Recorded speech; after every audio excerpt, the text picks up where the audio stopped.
Uh, we'd like to thank you for joining us in this on such an important topic, the plastics crisis. Unfurl this umbrella. And we're so glad and to be able to have Professor Woodson-Boulton's insights on this urgent issue.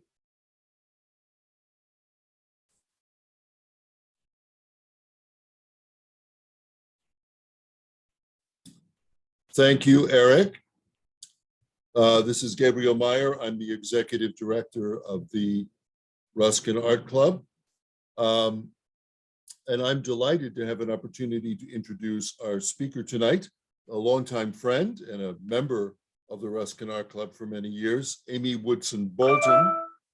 Among many other occasions when we've had the pleasure of Amy's insights, I can remember one torrential rainy night before the pandemic at USC on Ruskin's birthday, and 5 minutes before COVID at the February 2020 Ruskin conference at Notre Dame. But Amy's 2017 Ruskin lecture for us at USC, Ruskin's Truths in an Age of Fake News, is particularly memorable. That lecture, by the way, is available on our website, www.ruskinartclub.org, in our YouTube archive of past events. And we have also published Amy's lecture in a fine press booklet available to members. As most of you know, Ruskin was one of the great prophets of what we today call the Anthropocene, the ecological shift that happened in mid-19th century, by which the effects of the Industrial Revolution had begun to shape nature itself, had begun to dominate and damage the natural forces that sustain life. As Ruskin once sadly remarked to his students in a mood of black disappointment at the end of his 14-year tenure as the first Slade Professor of Fine Art at Oxford in 1884, quote, "You are all of you resolving yourselves, and that with rapidity, into this kind of British person and this kind of British standard bearer, consumer of all things consumable, producer of nothing but darkness, a god to himself and to all the world, an incarnate calamity. Your way out of this, I told you full 14 years ago in my inaugural lectures. But all this, Ruskin concluded, is called impossible. It may be so.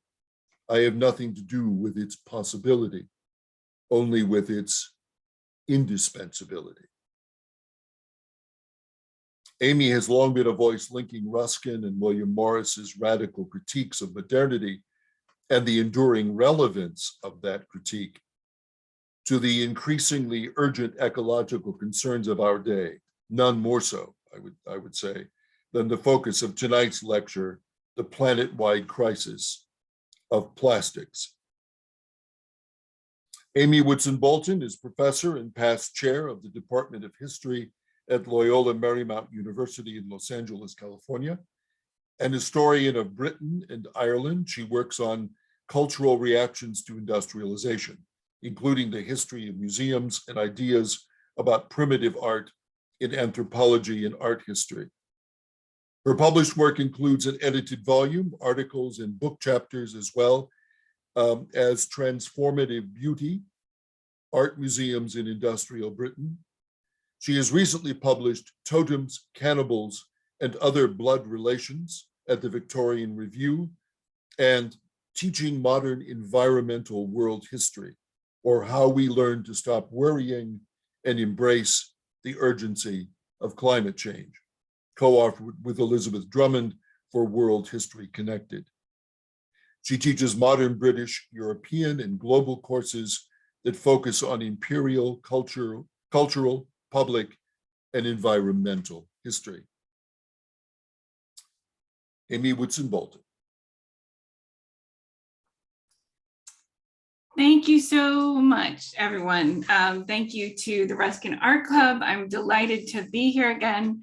And thank you for giving me the opportunity to talk about this subject, which, as you will see, I'm approaching as a historian, but also to some extent as an activist. And it might be interesting for us to kind of talk about the implications of that as well. I'll be interested to hear your thoughts. So without further ado, I want to start this evening with a land acknowledgement. This talk is about toxicity, defilement, and the suspension of disbelief that capitalism demands of us. And I'm going to be talking about these things through the work of John Ruskin and recent research on plastic pollution and harms to human health. Really, because of those things, I want to acknowledge that I am living on the unceded ancestral lands of the Gabrielino Tongva people. And I wrote some of this paper and thought about the implications of beauty and dirt on lands of the Central Pomo peoples. Spaniards, Mexicans, and Americans stole their land and attempted in different ways to erase indigenous peoples, but they have resisted and survived and continue to do so. The processes that I'm going to discuss about acceptable development, pollution, and resource use are active in California and around the world. And I begin by acknowledging that these historical and current processes, and that I and my family continue to benefit from past violence and live on lands that others have tended and loved. So in this evening's talk, I want to introduce you both to some aspects of John Ruskin's response to industrialization in the 19th century, and to some recent findings about the effects of plastics on human health. Ruskin is helpful here for pointing out some of the continuities in the logic of industrial production between his time and ours.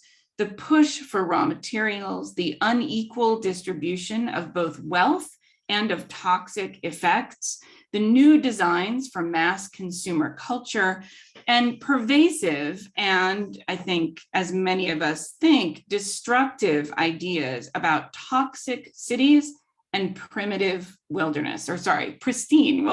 Interesting slip there. As a way of thinking about plastic pollution, I first want to think a little bit about the idea of garbage. And here is an image of a sign that I saw recently while walking in Northern California. But to think about garbage through the work of 20th century British anthropologist Mary Douglas. In her classic 1966 book, Purity and Danger, Douglas introduced dirt as a category of analysis, helping us think about our reactions to this in different places. As she wrote, for us, sacred things and places are to be protected from defilement. Holiness and impurity are at opposite poles. In many overdeveloped parts of the world, pristine wilderness or specific areas of undeveloped natural beauty have taken on the role of the sacred. Douglas wrote, where there is dirt, there is a system. Dirt is the byproduct of a systematic ordering and classification of matter, insofar as ordering involves rejecting inappropriate elements. So what system can we discern in our acceptance of pollution in some areas and not in others? The sense of outrage and violation at seeing plastic around wild animals, in the ocean, on distant island beaches, or in a garbage truck helps us see the separation we make between areas we want to protect, that we imagine we can protect, and areas we deem sacrifice zones. In the logic of racial capitalism, these demarcations have everything to do with whiteness, and as Robin D. Kelly has written, the differential valuation of human life. Who lives in what the state of California, for example, refers to as an environmental justice zone has not happened at random. As I'll discuss later, the plastic crisis helps us see the way our systems recreate inequality at every stage of fuel extraction, production, use, and disposal. At the same time, an emphasis on plastic as pollution of sacred spaces, if anything, underlines just how normalized our own use of plastics has become. That is, we've not thought of use as exposure. We need to look more closely at the risks involved in that use and think about what kinds of daily pollution we accept in using plastic. So, for example, we see images like this and we feel sad about the turtle. I feel sad about the turtle, right? The plastic's hurting them. It's not natural. But we see a baby with plastic and it's become totally normalized, right? And over the past 70 years, we've gotten used to plastics in designated places. But more and more scientific research is showing that plastic has serious health effects on humans, especially on babies and children. In what follows, I'm going to use John Ruskin, some, not all, but some of John Ruskin's writings from 1849, 1859, and 1884 to help us see the 19th century precedents for the logic at play in our relationship to plastic before turning to a discussion of plastic's history and current research into its effects on human health. This is about how we see plastic now, but also the longer cultural history that has shaped dominant attitudes towards acceptable pollution and risk. So first, truth to materials. Sometimes in our moment of intersecting crises, plastic can feel like the perfect symbol of all that is unsustainable, pervasive, and inescapable. In her 2011 book, Plastic, A Toxic Love Story, Susan Frankel wrote that she initially aimed to try to avoid touching plastic for a whole day as an experiment, but quickly had to give it up as impossible, just one day. And now you feel like, I don't know if we could even go an hour. Our society seems addicted to it and to the system of fossil fuels and disposable consumerism it embodies and represents. Many people know that it is unsustainable, and many know that our individual efforts are relatively meaningless when less than 9% of all plastic currently gets recycled. When groups organize to regulate it, however, multiple industries push back in the name of jobs and against environmental so-called special interests. The situation can seem intractable. For those of us in the privileged position of being able to focus on these questions, plastic can seem like a daily reminder of our participation in out-of-control systems of extraction, inequality, exploitation, and destruction. It's not surprising that we have clung to the idea of recycling or even of wish cycling, throwing things in those blue bins and just hoping that they might get used in some better way. Ruskin's design ethos of truth to materials shows us that the economic logic of plastic was already at play in the 19th century.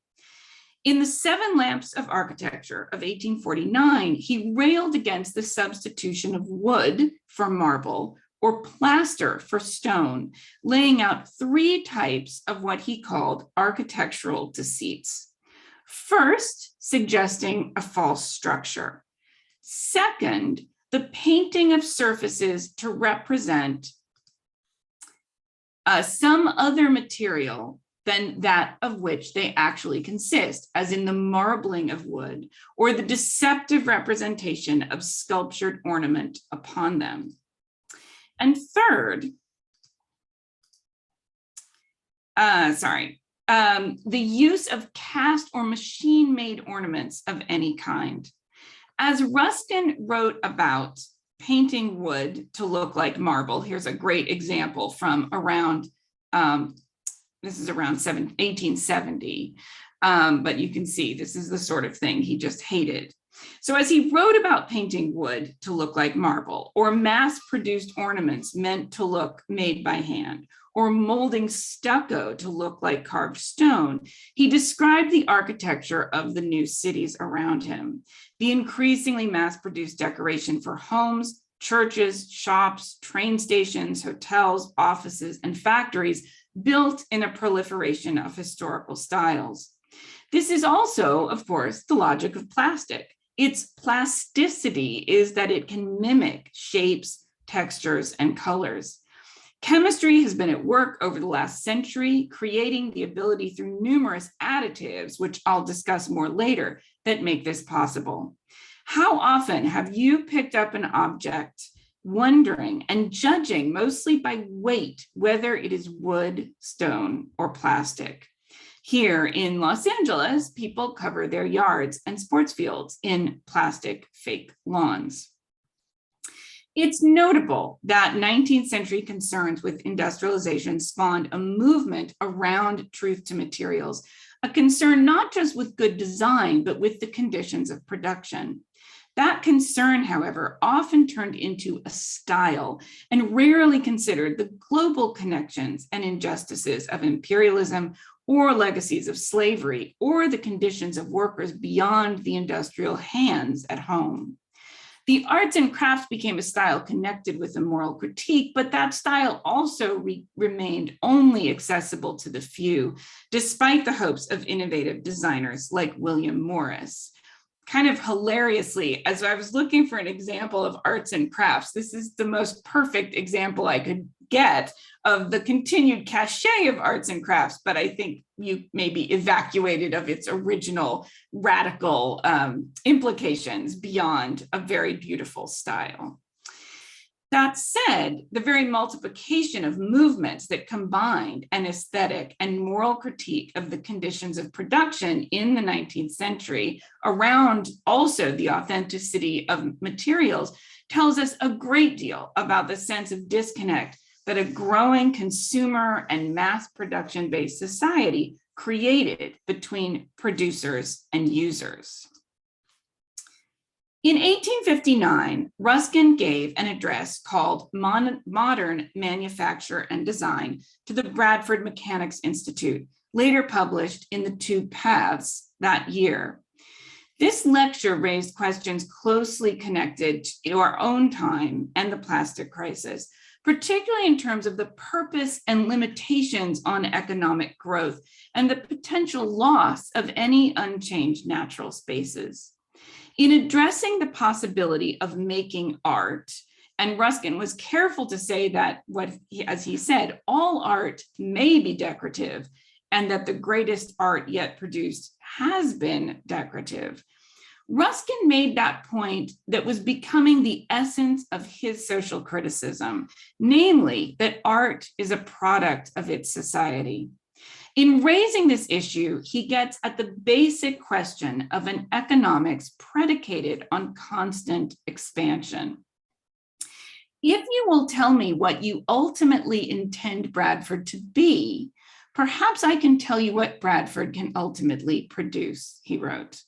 As matters stand all over England, as soon as one mill is at work, occupying 200 hands, we try by means of it to set another mill at work, occupying 400.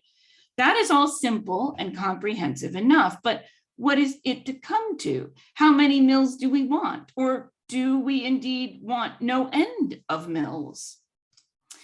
Is this then what you want? You are going straight at it at present, and I have only to ask, under what limitations am I to conceive or describe your final success? Or shall there be no limitations? There are none to your powers. Every day puts new machinery at your disposal and increases with your capital the vastness of your undertakings. Therefore, I must necessarily ask, how much of it do you seriously intend within the next 50 years to be coal, pit, brickfield, or quarry? He imagined all the uses that might be put to the various regions of Scotland, England, and Wales. After suggesting the picturesque lake and mountain landscapes of the island to future developments, he imagined a future nightmare landscape where I will suppose your success absolute, that from shore to shore, the whole of the island is to be set as thick with chimneys as the mast stand in the docks of Liverpool, that there shall be no meadows in it, no trees, no gardens, only a little corn grown upon the housetops, reaped and threshed by steam, that you do not leave even room for roads, but travel either over the roofs of your mills or on viaducts or under their floors in tunnels, that the smoke having rendered the light of the sun unserviceable, you work always by the light of your own gas, that no acre of English ground shall be without its shaft and its engine, and therefore no spot of English ground left on which it shall be possible to stand without a definite and calculable chance of being blown off it at any moment into small pieces. This is a vision of a fully industrialized world, a vast, continuous megalopolis. Returning to Mary Douglas's work, Ruskin's thought experiment of a fully industrial and urban England, a land where there is no area deemed sacred and all land is equally available to defilement, we can see both the similarities and differences with our own moment. His own thought experiment of draining all British lakes and turning the mountains into quarries was likewise meant to shock, contrasting beloved and beautiful areas with accepted industrial expansion. Like Ruskin's iron and coal economy, we are starting to see a plastic country emerging, covering the land and both visibly and invisibly invading our air, water, and bodies. But we also can see that some of this literal and symbolic pollution is widely understood as socially acceptable, as just what we often refer to as the cost of doing business. And some pollution causes public outrage for its rupture of our current illusions. That is, if we are in positions of global North privilege, we imagine that those who are poor deserve to be so, and that we can outsource toxicity to them. Meanwhile, we can fantasize that there are still regions of the world outside human influence, wild and pure, and that a consumer economy built on exploitation and unlimited growth with little or no regulation can somehow confine the toxic effects and waste produced. That is, in the wealthy parts of the world, the dominant discourse establishes that there are meaningful differences between a national park and a landfill and between the people in those spaces. Ruskin was one of the 19th century thinkers who helped craft a popular language of natural theology, of sacred nature, and the artists and writers whom he championed and inspired spread the conception far and wide. Back in the first volume of Modern Painters in 1843, the work that first brought him to prominence, he urged accomplished painters to take on the challenge of painting the Alps. And this is one of his own watercolors from 1862. He wrote, "We do not want chalets and three-legged stools, cowbells, and buttermilk. We want the pure and holy hills, treated as a link between heaven and earth." The need for pure and holy hills could seem desperate during the rapid urbanization of the 19th century. Reformers in multiple industrializing countries set aside areas of particular beauty, organized trips from cities into the countryside. That's the origin of the Sierra Club, as some of you may know. Set up institutions and infrastructure for bringing nature into cities, and even art museums could find a justification in this way. What historian Joachim Radkau calls the modern religion of nature fit hand in hand with nationalism and even with aspects of industrial development, as railroads could bring people more efficiently from cities into countryside escapes. The division between city and countryside, then as old as cities themselves, took on a new meaning, a new mass audience, a new technologies and symbolism in the 19th and 20th centuries. As urban pollution became a feature of modern life and leaders either moved out into leafy suburbs or moved industry out of leafy centers, the real and symbolic differences between industrial and natural zones became ever starker. The legacies of slavery, colonialism, and segregation left these racialized as well as delimited by social class and wealth. As much as Ruskin contributed to the idea of holy hills, however, he also repeated a vision of beautiful urban spaces, lost, as he thought, to mills and smoke and the noxious effluence of industrial production. In his 1884 lecture, The Storm Cloud of the 19th Century, Ruskin quoted a journal entry of his from almost 13 years earlier in July of 1871, with his first description of what he called the plague wind. For the sky is covered with gray cloud, not rain cloud, but a dry black veil with no ray of sunshine can pierce, partly diffused in mist, feeble mist, enough to make distant objects unintelligible, yet without any substance or wreathing or color of its own. And everywhere the leaves of the trees are shaking fitfully, as they do before a thunderstorm, not only violently, but enough to show the passing to and fro of a strange, bitter, blighting wind. Dismal enough had it been the first morning of its kind that summer had sent, but during all this spring in London and at Oxford, through meager March, through changelessly sullen April, through despondent May and darkened June, morning after morning has come gray shrouded thus.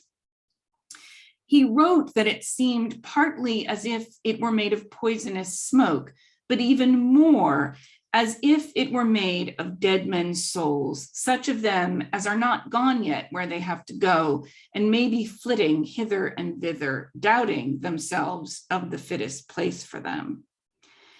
Ruskin wrote that he wished scientists would study the cloud and say what it was made of, rather than studying the stars. He had a sense of the plague wind as both invisible and visible, a fretful wind, an anxious fluttering of leaves, but also a darkened sky and a changed, dull gray light. He linked it with the soot of the coal-fired mills all around him as he wrote.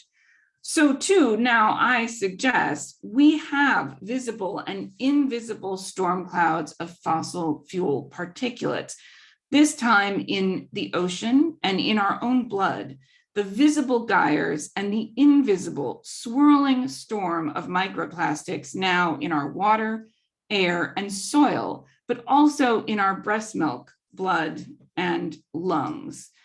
So this is just from a couple weeks ago that microplastics had been found in human blood for the first time. And hot on its heels, just another couple weeks ago,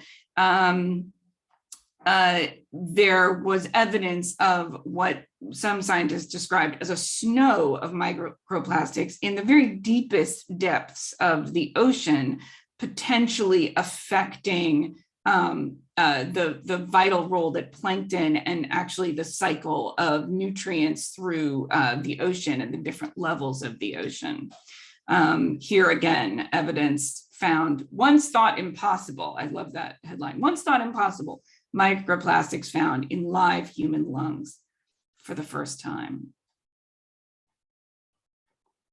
The same operations of industrial capitalism that Ruskin identified in the 19th century, and which the arts and crafts movement apparently stood against, would drive chemists of the 20th century to develop synthetic polymers applicable to numerous uses and available through the apparently endless supply of fossil fuels. It can be helpful to think of the logics of exploration and exploitation that we see in 19th century European imperialism, and so bombastically trumpeted at the world's fairs and international expositions, as continuing through and around and next to the synthetics of the late 19th and then into the 20th century, where those fairs showed trophies of timber, rubber, gold, and other colonial materials. The new growth would be not only through conquered lands, but also through the chemical industry. And here are some examples. So here, for example, is the Goodyear rubber trophy shown at the Great Exhibition of 1851. Here's a timber trophy, and just, get a sense of scale by looking at the figures. The timber trophy in the back there showing off Tasmanian timber was 90 feet high.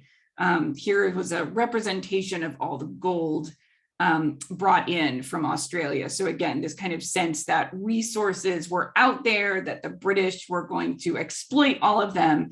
And that happened through conquest, and that conquest continued, and certainly into the oil century, but it also continued through chemical means.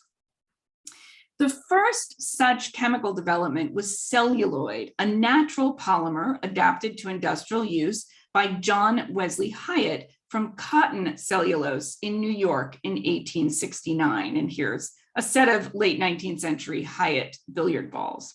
Although these were not actually, I should say, they did not become popular as billiard balls because when they hit each other, they made a very loud bang, and occasionally kind of, scared people. There were reports of like Colorado, everybody whipping their guns out because the bang they made was so loud. Celluloid could look like marble or other semi-precious stones. And so actually, rather than billiard balls, often it would end up being used for things like combs. It could mimic animal products such as ivory and tortoiseshell, and of course, form the basis of photographic film. 40 years later, in 1909, Leo Baekeland combined formaldehyde with an organic compound derived from coal tar called phenol to form bakelite, the first fossil fuel-based synthetic and moldable material. Bakelite became a key material in modernist and Art Deco design, particularly of new appliances like radios and phones. Over the early years of the 20th century, propelled by and proliferating alongside combustion engines and the technological innovations of the world wars, fossil fuel-based plastics and synthetics supplemented and made affordable such natural materials as whalebone, ivory, silk, tortoiseshell, wood, leather, fur, and wool. Plastic has now reached such global saturation that some geologists consider it a measure or evidence of the Anthropocene, which Gabriel alluded to in the beginning of the evening. Plastic's presence in the rock strata forming, for some geologists, the golden spike marking the beginning of a new geological epoch.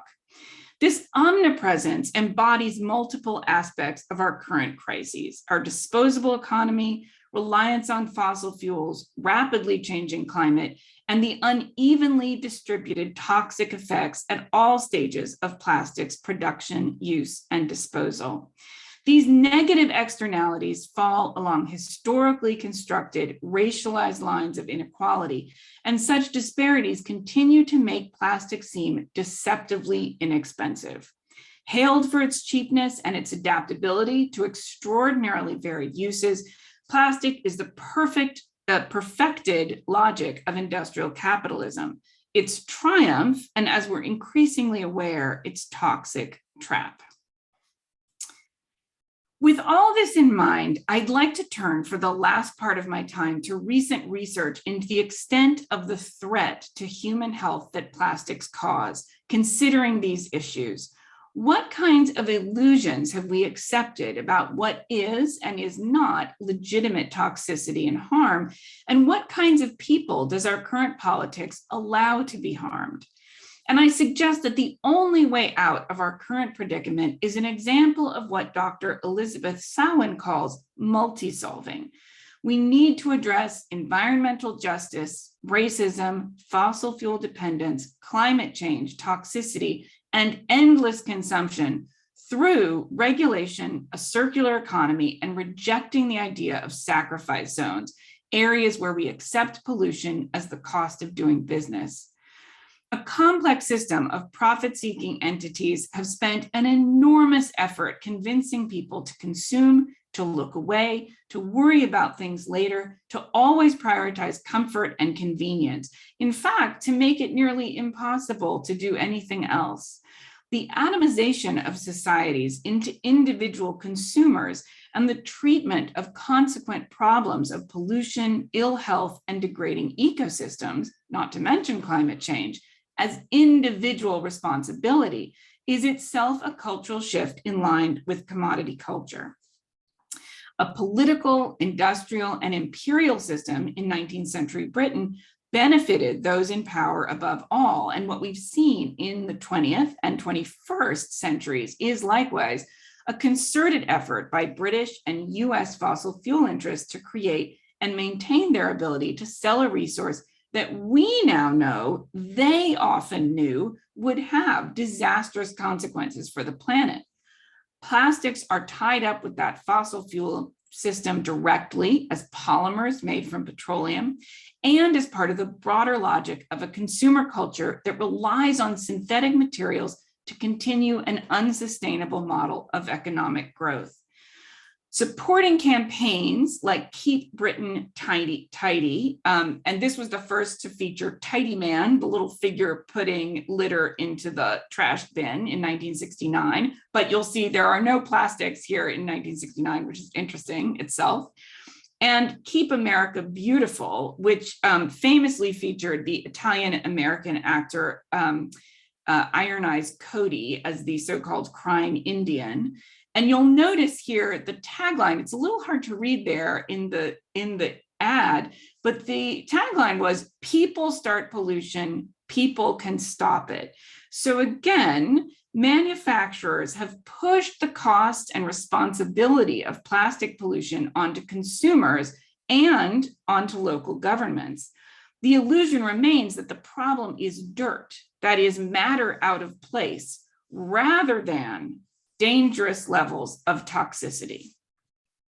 In what follows on the science of plastics, I'm relying on the work of others, and in particular, a landmark report from 2019 by the Center for International Environmental Law, and work I've done to interpret it for the public with physician Dr. Anita Gazarian, Vice President of the grassroots advocacy Ban SUP, that is Ban Single-Use Plastics. So as I mentioned before, plastics are polymers, that is long chains of molecules. Polymers occur in nature, in cellulose, which was the basis of celluloid, but also our own DNA. So if you can picture the molecules you understand as DNA, they're just chains of the same repeating carbon molecules. And what makes plastic problematic is that monomers, that is those individual pieces, can break off, right? So one source of toxicity is that monomers, those little individual molecules, break off and degrade as you use them. Plastics are synthetic polymers. 99% are made from petroleum and other fossil fuel sources like coal. So as I said, many plastics release toxic monomers as we use them, and here are some examples. By the way, as you see these numbers in the little recycling, which are just indicate what type of plastic it is, it's notable. I'm speaking to you from Santa Monica, California, where we have a very robust recycling and composting, home composting program. However, even here in Santa Monica, only plastics 1, 2, and 5 are in fact recyclable. Anything else that you put in your recycling bin is what we call wish cycling. It is not going to be recycled. And even in some areas, plastic 5 is not going to be recycled. There was actually just a bill passed in California that requires that little chasing arrow symbol to only go on things that are actually recyclable, as opposed to encouraging people to think, oh, this could be recycled, right? Because most of them cannot be recycled. So plastic, as I hope you can see so far, is not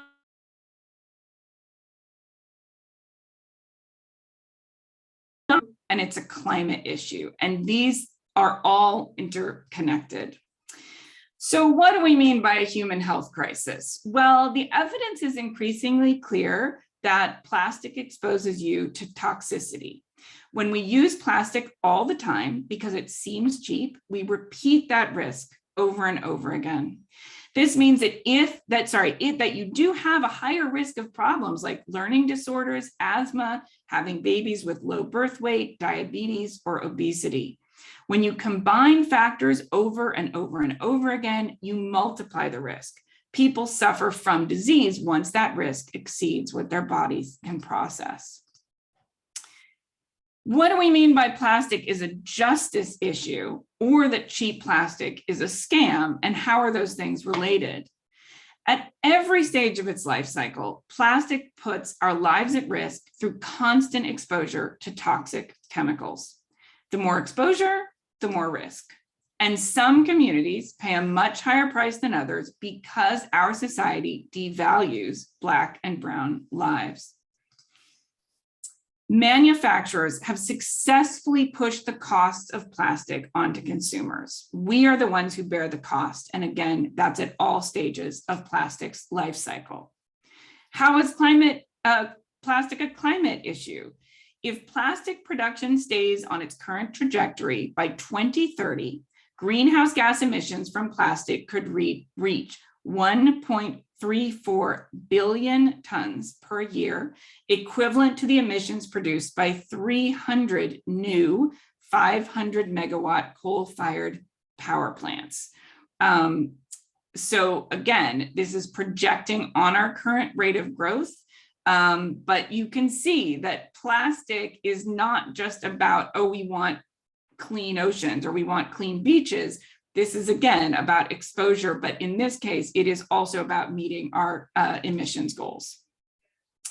So the Center for International Environmental Law report, from which I've taken many of these images, and you'll see supplementing with other research as well, but they make the really important point that humans are exposed to a large variety of toxic chemicals and microplastics through inhalation, ingestion, and direct skin contact all along the plastic life cycle. And at every stage, society pushes the greatest risk onto low income and Black and brown communities. So I'm just going to talk through kind of what we mean by extraction and transport, refining and manufacture, consumer use, and waste management. So you might feel, I know I do, like I have seen more and more plastic around. It seems like every vegetable comes in a plastic film, and everything you try to avoid buying plastic, and it's nearly impossible. In part, that is because of a recent boom in fossil fuel production through fracking, that is hydraulic fracturing. There's been a massive oil and gas boom between 2006 and 2015, which has in turn fueled a plastic production boom. Ironically, as we move away from fossil fuels in energy production, with more fuel efficient cars, with electric and hybrid vehicles, where have oil companies put that oil? They have put it into plastic, right? So that's one of the things that, again, we need to think about, and in terms of our climate goals.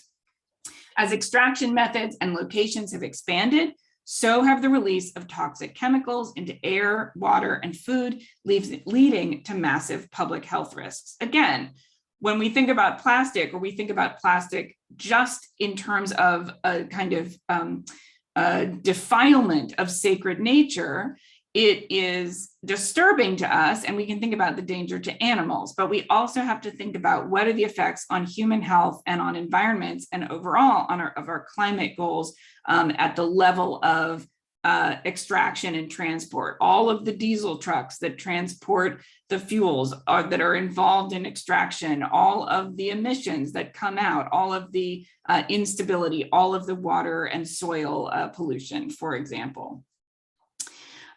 This is just an example from the United States, but you're probably familiar that gas pipelines notoriously leak around the world. This has been a huge problem in West Africa, for example. Again, of the 3 million miles of gas pipelines in the United States, again, so often it is people who are otherwise marginalized in society who live in the closest proximity to those gas pipelines and other zones of extraction.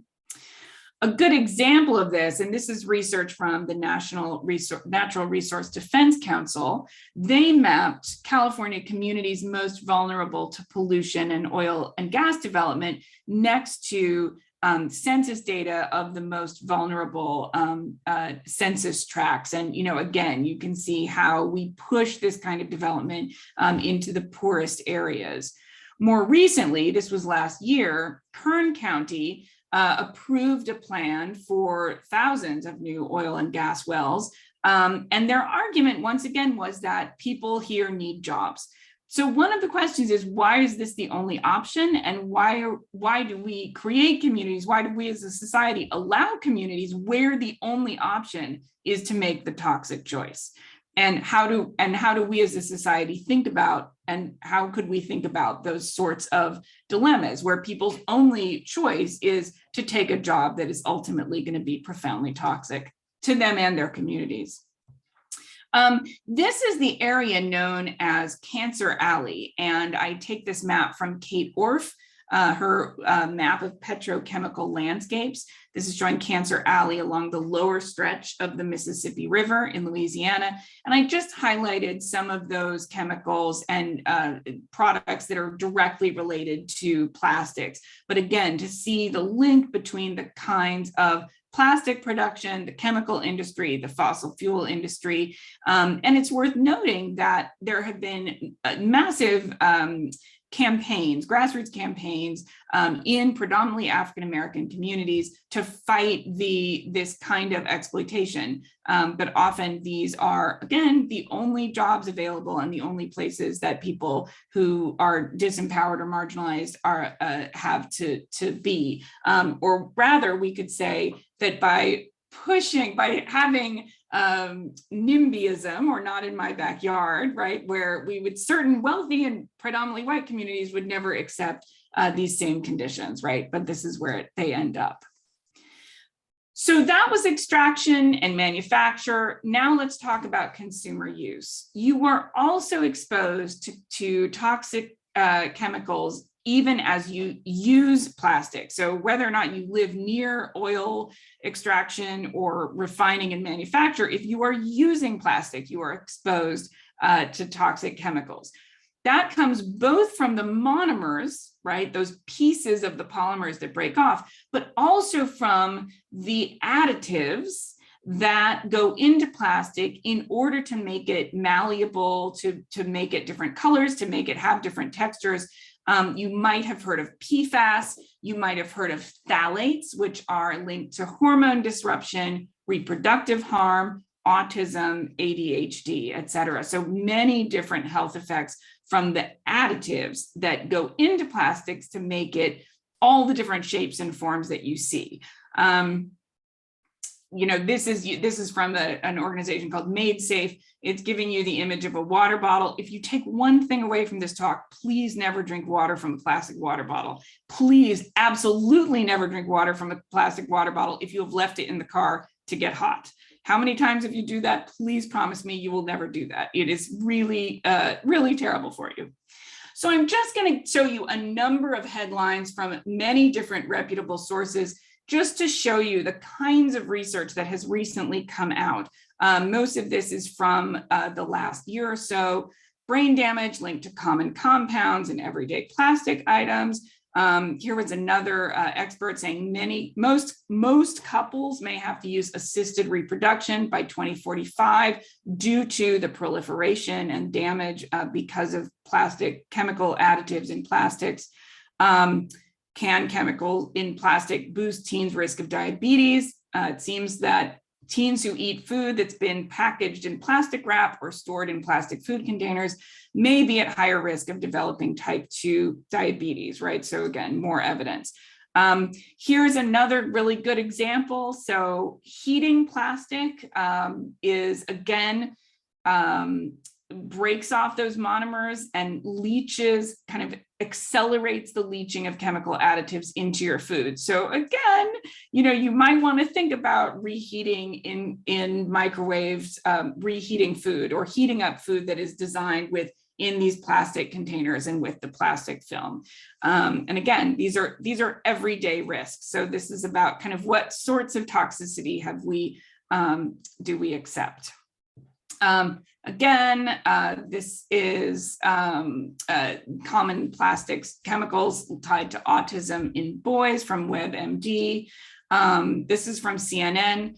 Chemicals in plastics damage babies' brains and must be banned immediately. This was specifically linked to so-called everywhere chemicals.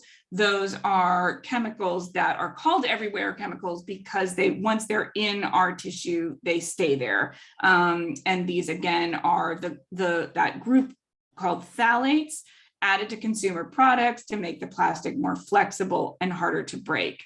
So in this study, studies have connected phthalates to childhood obesity, asthma, cardiovascular issues, cancer and reproductive problems, et cetera, et cetera. So again, these kinds of hormonal disruptions and systemic disruptions based on consumer use. When Dr. Kazarian and I were working on this part of the presentation, one of the reports that we found maybe most eye-opening is from Consumer Reports, this here. Obviously, Consumer Reports is not known as a radical environmental organization, but they did a study to find out what is the toxic level of common everyday plastics. So they analyzed 34 everyday plastic products made of 8 types of plastic to see how common toxicity might be. 74% of the products they tested were toxic in some way. The researchers detected more than 1,000 chemicals in these plastics, 80% of which were unknown. But the study was designed in part to show that it's possible to assess the toxicity of plastic consumer products directly, et cetera, et cetera. So, again, this kind of level of toxicity that even a very, I would say, staid, nonpartisan, and again, all of these sources have been that, but again, when I found Consumer Reports, it's eye-opening. So we've seen the kind of exposure at extraction, and we've thought about the production side, we thought about the consumer side. Now let's just think a little bit about waste management. This comes from a New School study in 2019. They found that 58 incinerators, or 79% of all municipal solid waste incinerators in the US, are located in environmental justice communities. So either poor, people of color, or both poor and containing people of color. So again, what kinds of exposures are we allowing happen, and to which populations do we allow that to happen? The kinds of future trends at the moment is basically unlimited, right? This is just a kind of crazy exponential development of plastic. There is very little regulation. We have in the global north, the tradition, but over the last decades, we've been sending our plastic to China. In 2019, through what they called Operation Sword, China refused to take the plastics of the United States or the European Union or Britain any longer. And that has started at least the conversation among certainly people in the United States are trying to think about what would it take to process our plastic here.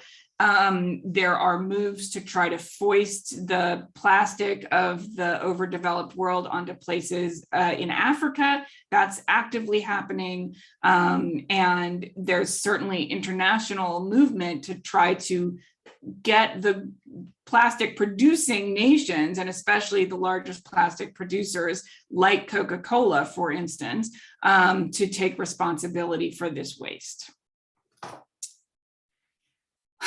So after that happy little news about the dangers of plastic, my professional expertise is a historian. as a historian. I teach global environmental history, among other subjects, and I work on British cultural history of the 19th and early 20th centuries. But I'm more and more convinced that historians need to be part of the movement for environmental and climate justice. Climate change and the treatment of certain landscapes and people as disposable were not inevitable or unforeseen, as Ruskin has shown us. They were part of a particular culture and social formation of the last several hundred years, emerging out of colonialism, slavery, industrialization, and imperialism. People created these systems, and people can also undo them. Indeed, the language of inevitability is also that of futility, and the sense that things are too late is also the logic of inaction. Plastic, it turns out, does not respect what we might consider areas that are sacred or areas that we can sacrifice. It does not respect national borders or even the borders of our own bodies. We're inching closer to Ruskin's nightmare vision of a land thoroughly invaded and defiled, where you are not only in danger of being blown to bits, but also invaded by them. If we find it shocking to think of plastic in our blood or swirling in the deep ocean, we should think about how we can contain it closer to home. So what can we do? We need to highlight these histories and choices and question what manufacturers present to us as inevitable and unchangeable. Many of these changes are very recent, even if the logic goes back 150 years. If we think overall, there are some things that people are thinking about. We need just to stop producing so much plastic. If you walked into a kitchen and it was flooded and you thought, oh, I have to mop up the flood, the first thing you would probably check is, well, is the tap still on? Is the water pipe still pouring out water before you started to mop up the problem? We have to regulate and reduce production. And manufacturers, not consumers, need to be honest about what's in their products and need to take primary responsibility for plastic waste.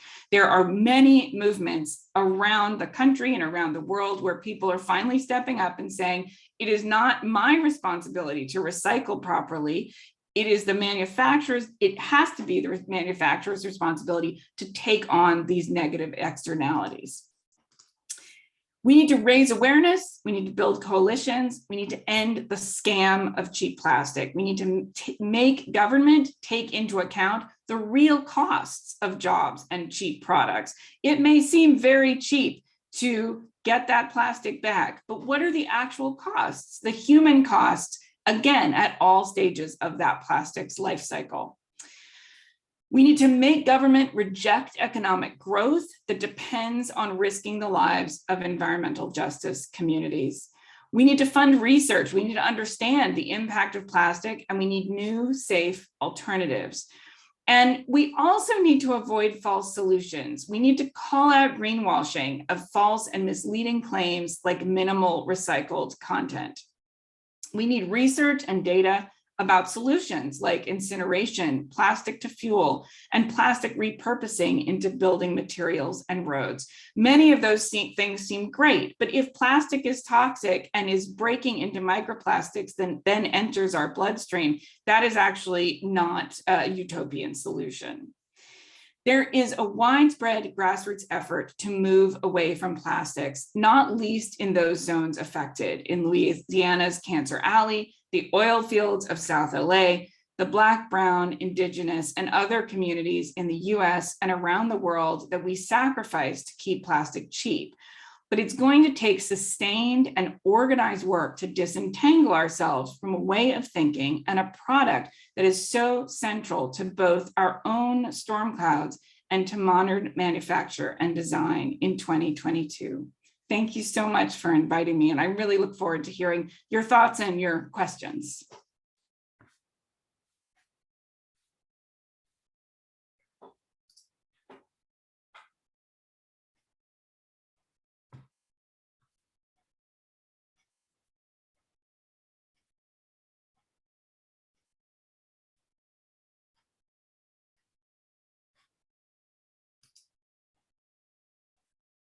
Feel free to unmute yourself if you'd like to ask any questions, or you can put them in the chat.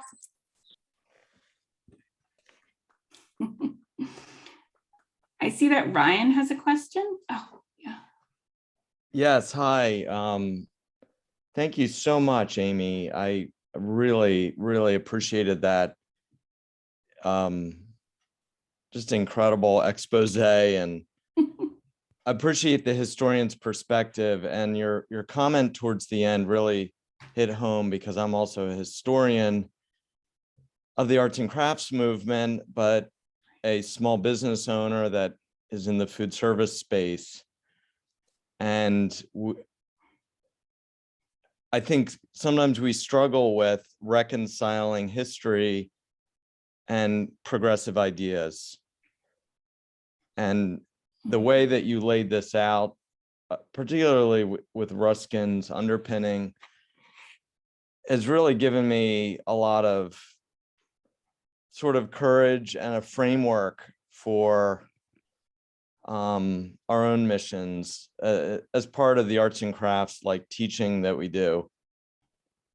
You know, the arts and crafts movement was always about progressive ideas from its inception, and I think it still should be. It's not just about collecting beautiful art pottery from 100 years ago, or making furniture, you know, boutique furniture. It's the ideas are the things, and it's about the hand and heart and head. So I really applaud you, and I would love to share your message with our people in Pennsylvania if we could work that out. Yeah, I'd love to. Absolutely. Absolutely. And I just want to point out that Tyson put Jenny Price's Stop Saving the Planet, which is wonderful. And actually at LMU, we just had her come to speak. And I even thought about incorporating one of her little videos. So I highly recommend her work. And if I can, I'll get some links to share as well. Yeah, Jenny Price is wonderful. And I think you're absolutely right. I mean, I think the arts and crafts, you know, it can seem frustrating because, of course, I think often we look from the point of view now and it feels like, well, they couldn't compete, right? Like they couldn't ultimately make beautiful handmade things for everybody, right? Like that vision didn't succeed. But I think the fact that, you know, I actually recently heard Frederick Alberton Johnson say in another one of the American Society for Environmental Historians, you know, what might have happened if people had listened to Morris and Ruskin? You know, we take it as inevitable, but I think the fact that their critique was there is just so important. And the kind of dream of unending growth, right? But to what purpose? Right. I think that's a real, that the fact that they're asking questions that resonate so much to us, I think is really important. And I think students read their work and they're kind of like, wow, like it resonates still, you know? Yep. We need people like you to make that leap, like to bridge the gap of the last 150 years. Yeah, well, and you, I mean, I'm thrilled to be here, and I hope that we can all take the message back home and back to our communities, right? It's so important. I see Braden has hello. Yes. Yes, wonderful talk, of course. I was thinking, as you mentioned at the beginning, someone tried to go an entire day without using plastic and they realized it was almost impossible, right? And I was looking around my apartment, I was realizing that everything is covered in plastic. Like very quickly, I was like, not just to mention my phone, but even some of my books, the covers are coated in waxy plastic coatings to keep them safe, right? And a few years ago, I tried to start cutting out plastic. I realized that, oh, this is not good. And only recently I've become very serious about cutting out plastics in my life, but I'm still finding it extremely difficult, right? And as someone else in the chat put, how do we get away from these plastics? I'm trying to use lots more glass. I'm trying to use more metals, right? Like stainless steel, things like that. But also I get nervous because I'm familiar with the way plastics are made, but I'm not familiar with the way that these high volume stainless steels and glasses are made. I guess my question is, I don't know if you can answer it because it's not necessarily about plastic, but is the concern with plastic in like a minute scale, the leaching of the chemicals? And is that the same with like glasses? Like I drink out of mason jars now. Is that, do chemicals leach out of those? Oh, yes. They don't. So I was actually fortunate to be in a meeting with a woman who is a member of the California Recycling Commission. And interestingly, she spent her whole career as a chemical engineer. And it was wonderfully eye-opening. And she is one of those people who is uniquely positioned to speak out against plastics. And she's basically retired now and devoting her life to ending plastics. One of the things she pointed out, which I think is really helpful, is that plastics are unstable. You can see this when you have, I don't know if you've ever like gotten a fast food container and it has a red sauce on it, and you see that the red sauce has kind of stained the plastic. That's showing you a little bit of that instability of that plastic, is how she explained it, which I thought was very clear and I could understand very easily.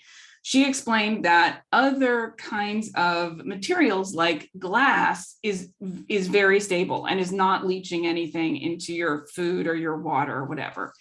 So there was a question in the chat too about alternatives. There are some things that are going to be very difficult to find alternatives for. And this is something that the journalist Susan Frankel gets into in her book. So for example, there are many applications in medicine where plastics make things possible that just would not be possible with wood or glass or whatever. So I think as a society, we can say, look, this is where we kind of want to put our plastics. She also, though, Frankel in her book, in that book, Plastics: A Toxic Love Story, she talks about the fact that there is a difference between, there is enough of a difference between the toxicity levels of some kinds of plastics versus others that she said, she talked to one expert who said, if I was in the hospital or if my child was in the hospital, I would want to know what kind of plastic, let's say, my IV fluid was coming out of. Because like that's something that is not particularly well regulated, that should be, because those are things that are literally going directly into your bloodstream. So these are the kinds of questions that we as a society need to be asking, right? Like, where should we be using plastics? Where should we be saying there is no reason that we need every single food container that we use to be plastic? There are so many good alternatives. There is glass, there is paper, there are all kinds of biodegradable materials. And this is what we need to ask our government to do, because the system that I'm trying to point out here is that we have allowed industry to just make this conversation, to dominate this conversation, and to have them say, oh my God, everything's going to collapse unless you expose yourselves to this level of toxicity, right? And that's just not true. And kind of going back to, like, we have to have the imagination to say, right, no, like, we don't accept that. If you're making record-breaking profits, right, you need to plow some of that back. And most importantly, the argument that plastic is cheap relies on its cheapness, but because we never count the negative externalities. We don't count all the cancers. We don't count all the costs, even to local governments. I mean, some of, I think, the most persuasive arguments I've heard in the California legislature recently about plastics regulation is from those assembly members and senators who say, I am hearing from local governments, they just do not have the money to deal with this level of waste. It's incredibly costly and is pushed all onto local governments right now. Why aren't we saying to manufacturers, you got to put into the cost of the product some kind of fund to deal with this, or you need to figure out something that is going to biodegrade safely. Yes. Thank you very much. I did like your the example that you gave at the beginning with the plastics leaching. I am very familiar with that. I especially when I was an undergraduate, eating out of my plastic bowls that I microwaved in the microwave, and then they would be stained forever. Right. I just recently was able to upgrade to ceramic plates and bowls, and it changed my life drastically. So all these small steps are adding up to something, I hope. Maybe I'm saving my life. I don't know. Yeah, no, that's exactly right. That's exactly right. And Stuart put in the chat, it may be hopeless, but we have to act as if we had hope. And I think that's exactly right. I think that's exactly right. I have a question about a point you made about the unending appetite to extract oil from the earth, and the fact that, in fact, if we start migrating some of our energy production to renewables, as is starting to happen, plus electric cars, etc., we still have an oil industry that's going to want to continue to extract and to take it out of the ground. And I just wanted your perspective on that. I mean, how essentially to turn off that spigot. I mean, that's at the source. That seems to be a really challenging component of this whole crisis. It is really challenging, and we see it, I mean, tragically right now in Ukraine, right? I mean, that Russia is one of the major petrochemical states. It basically funded the last days of the Soviet Union, but also the transition from the Soviet Union to the Russian Federation has really been funded through oil and oil export. And of course, we and crucially, the European Union have really been reliant on Russian oil. So you're absolutely right. I would say that one of the most important things we can do is to work on democratic institutions. And the reason I say this is that it is only through democratic institutions that we are going to be able to rein in the power of fossil fuel interests, that we're going to be able to fund a just transition away from fossil fuels, and that we're going to be able to get the money from fossil fuel interests out of our politics. But a truly democratic system where we don't have unregulated dark money in our system, for example, where we really stand by the idea that every vote gets counted, that everybody has equal access to the vote, you know, those are the things that are also climate issues, precisely for the reasons that you mentioned. So I think that's strangely made, you know, I would say, like, the first thing to do is call your legislature and say, you know, your legislators, both at the state and the federal level, say you want plastics regulated, but also say you want to overturn Citizens United if you're in the United States, because that has been you know, hugely problematic to have the kind of unregulated money that we do. So I would say if you can get involved in any effort to strengthen democracy, it's really only going to be that's the only pattern I can see anyway. If anybody has any other ideas, but I think that's the only way it's going to happen. But yes, oh, Denise, you have it. Thank you.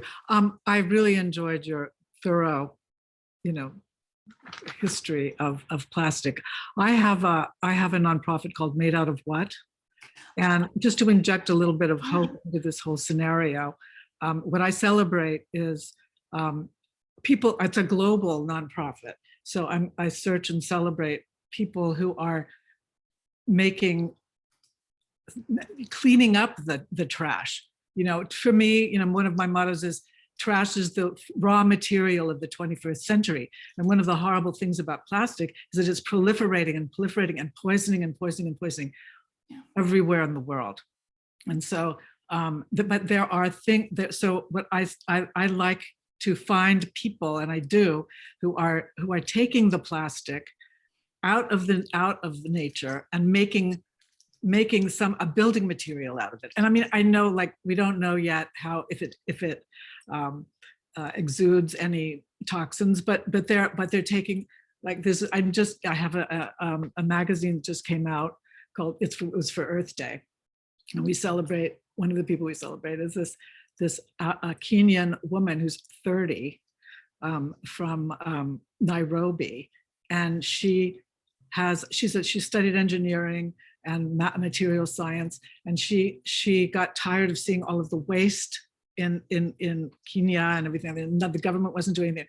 So she took it upon herself to invent building blocks out of plastic. And the good news about her is it can be any kind of plastic. It doesn't have to be sorted. She encloses it in sand. She mixes it up. She makes bricks. They're stronger than concrete, cheaper than concrete. I mean, she just won the 2022 best. I can't remember the name exactly of the prize she won, but it's this huge UN prize. Anyway.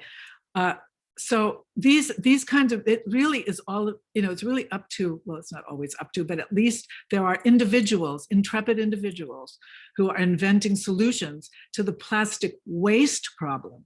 That has to accompany the lack of use. And it's an opportunity, using plastic as a raw material, I think, transforming it can be a huge boon, economic boon for countries. It's really got to be more enthusiastically and applied. And anyway, that's what I kind of wanted to say, is that there's really all over the world people finding solutions for the waste of it, and that has to happen, because they'll just continue to poison our waters. It poison us. We have to close it and lock it up. And that's what she's doing, and so are some other people in the world too, Yeah, no, I've read about her, although I'm sorry, I don't remember her name either, but I have read about that. And I think, you're right that the question is, can we do those in ways that don't then expose people to toxicity? Although I think, as you're saying, one of the things she was doing that was different was the kind of binding with sand and limiting maybe some of those exposures. And again, the question, we have this glut of plastic. So what are we going to do with it? How are we going to kind of contain it? So we have to, step one, we have to turn off the faucet, and then next step is we have to figure out what to do. It's shocking to know, like, COVID was horrible for plastic pollution. It increased 250%. Yeah. Just because of all of the plastic containers and all of the everything that was involved in these last couple of years. One of the things, though, that I will say too, and this goes back to the kind of question about what are the solutions. A lot of it is going to be cultural.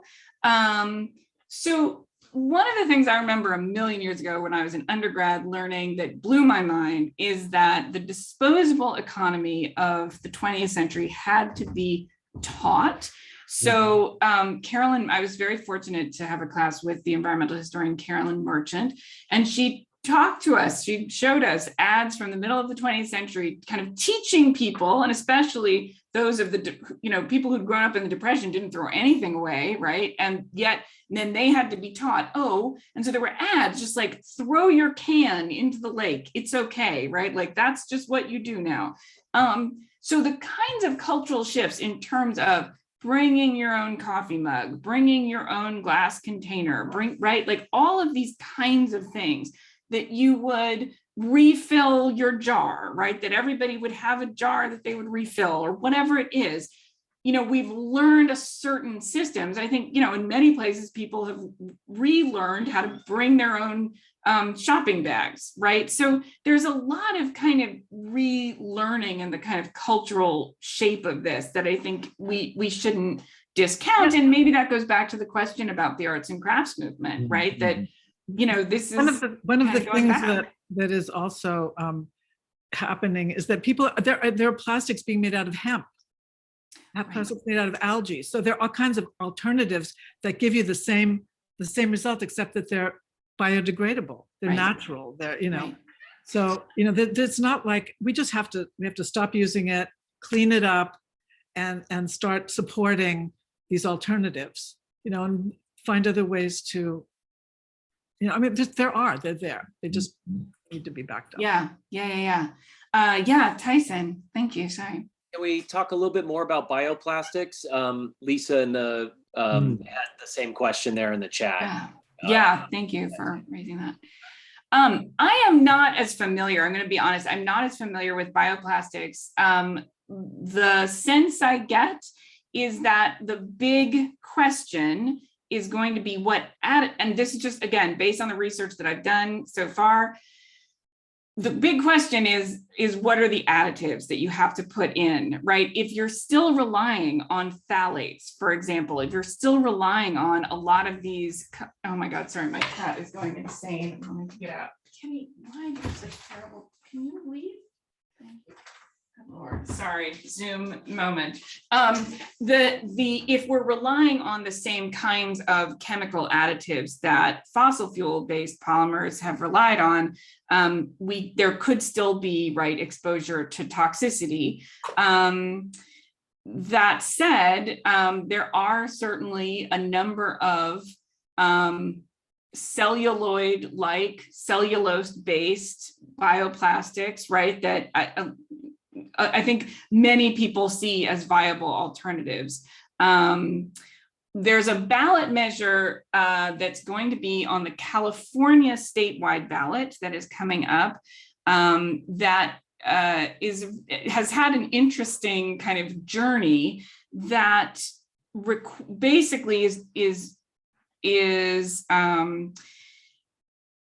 pushing manufacturers to institute a circular economy. And what the ballot measure is imagining by that is that manufacturers have to start taking into account how will your product break down, be recycled.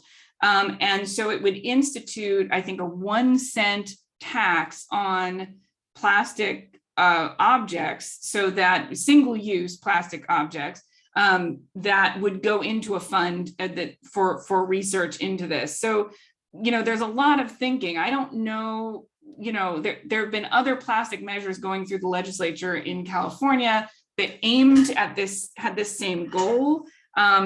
There's also a Break Free from Plastics Act at the federal level that is trying to do similar things with a circular economy. It's not clear that we are going to get chemical-free products anytime soon. I think that's probably wishful thinking, but it probably is about limiting our exposure. And certainly, again, there are many things that where we are just allowing we're allowing the substitution of things that are perfectly good, like cardboard, right? We're allowing plastics to be substituted for things that we know are good in those applications where that's a viable option, right? So again, I think part of it is where do we absolutely need plastics? Certain medical equipment, where are they going to be more, what kinds of plastics are more stable? Where can we easily substitute them out? Right. I mean, it's just starting to ask those kinds of questions and not take for granted that we're all just going to have really cheap, toxic stuff, and that we've kind of allowed, again, just like with the concept that the oil companies put forward of a climate footprint or a carbon footprint, right? To have people think, oh, it's my responsibility personally to somehow limit my use of plastic. No, none of the people here individually in your plastic choices can make the difference. You can make a little difference, and that's great. And my point is, of course, that it would be much healthier for you. It was funny, after I first worked on the plastics part of this presentation, part of it last year, I gave it to my family to kind of try it out. And we just all switched to glass mason jars. We didn't even talk about it. We were all just like, the plastic cups just stopped, nobody wanted to pull them out anymore. So, yes, you can make those choices, but the big switch has to be political. And that's kind of, I think,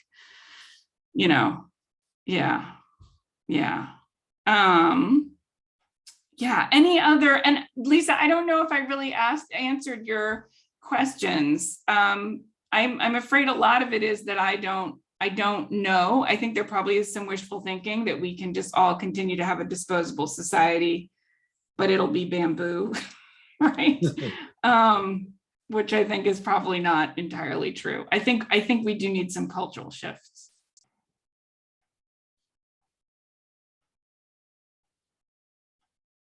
Amy, I think that Ruskin would certainly emphasize that, you know, that he saw this whole tragedy and he says it begins, it doesn't just emerge, it begins in the human brain.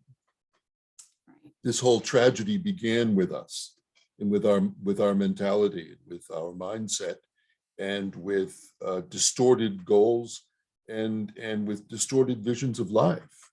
Yeah. So in a certain way, we're going to have to end this too. It's going to have to end with a kind of, as you say, a cultural shift, mindset shift. Ruskin talked about the whole notion of the acquisitive life, built on the notion, which is the basis of consumerism, the whole notion that we simply always need more, and the appetites that destructive appetites that creates.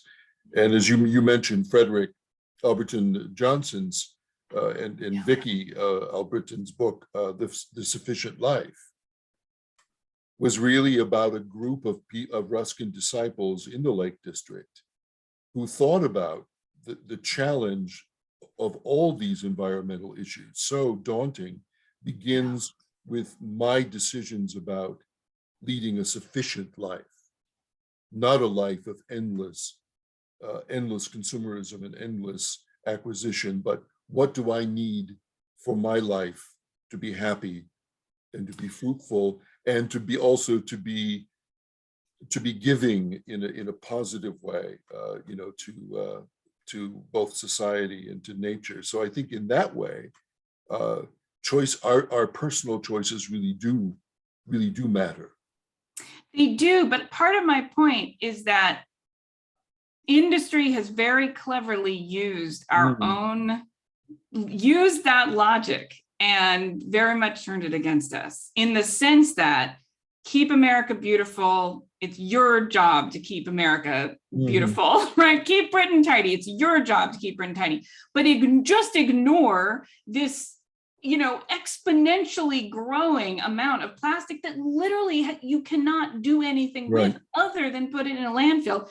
And it's going to degrade, and it's going to break down, and it's going to end up in your blood.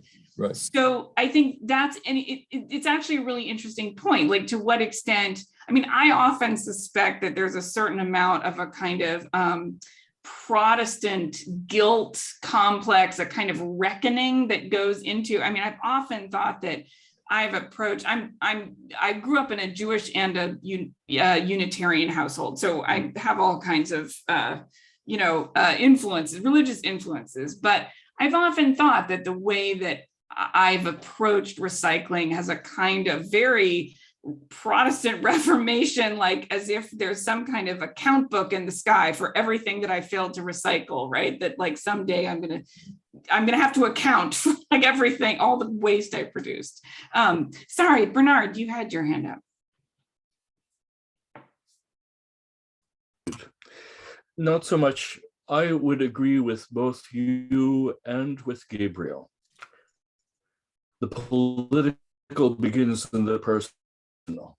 It begins with our own lives. It does not end there. If we wish to have changes as regards plastic, it might start with not making use of plastics that are involved in cooking, as are present in many of the products in both Trader Joe's and Whole Paycheck, where a lot of the products are simply put on in.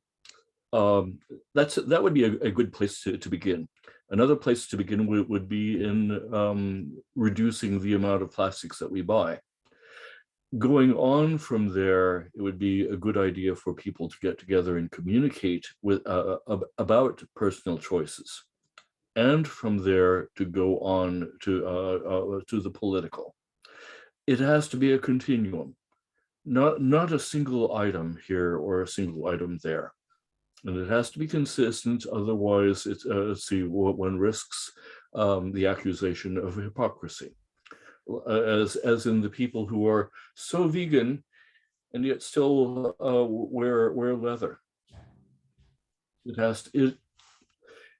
I am not saying this to discourage the process of change, but the change must be thoroughgoing and it must be on all levels. That's all I have to say. Yeah, no, I appreciate that. Thank you.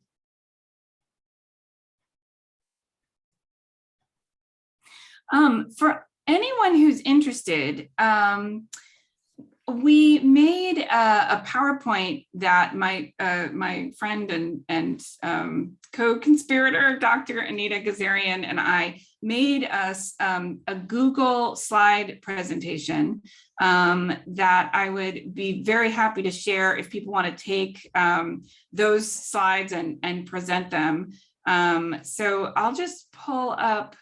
Oh, let me just pull those up and I can share the links to them because we certainly made them with the thought that we hoped that people would share them.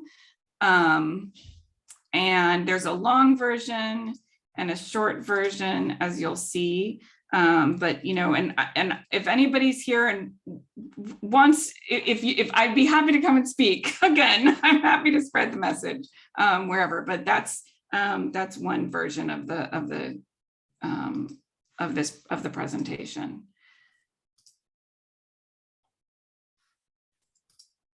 Great. Well, thank you, Amy, again for such a vital issue and such a memorable and impactful presentation of it. I mean, just so well informed and so comprehensive. You know, I think with these kinds of vital issues, the comprehensive approach is essential. We have to get we have to see the whole picture, you know, or we won't get it, you know. As Stuart says also, and terrifying, Yes.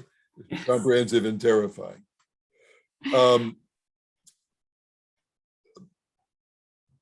I would just mention also that Amy did a little essay on this subject also in the Ruskin Art Club newsletter number 10, which is April 2021, that's on our website that you can also check out.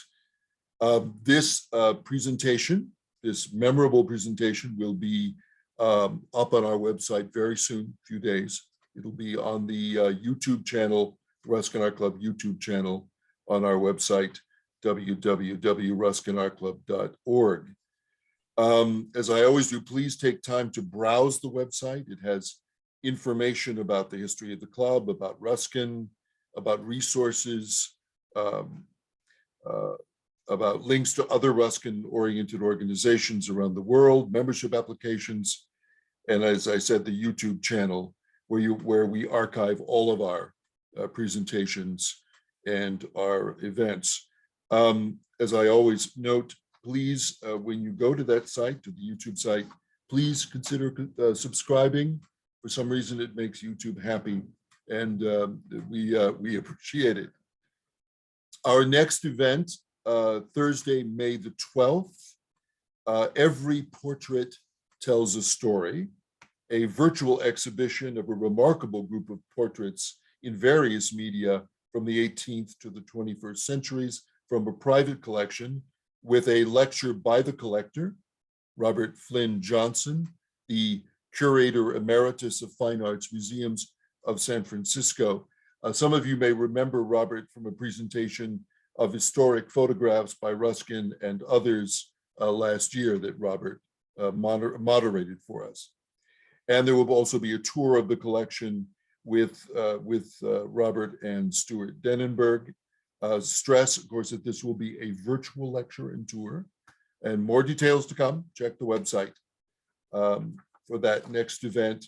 We're also planning in perhaps the end of May and in June to do a virtual tour of the Autry Museum's special collections library, their research library, which is quite extraordinary, which also has a Ruskin Art Club collection as part of their repertoire.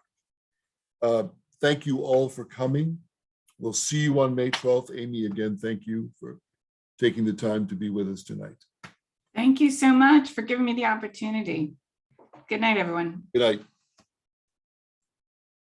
Thanks again, Amy.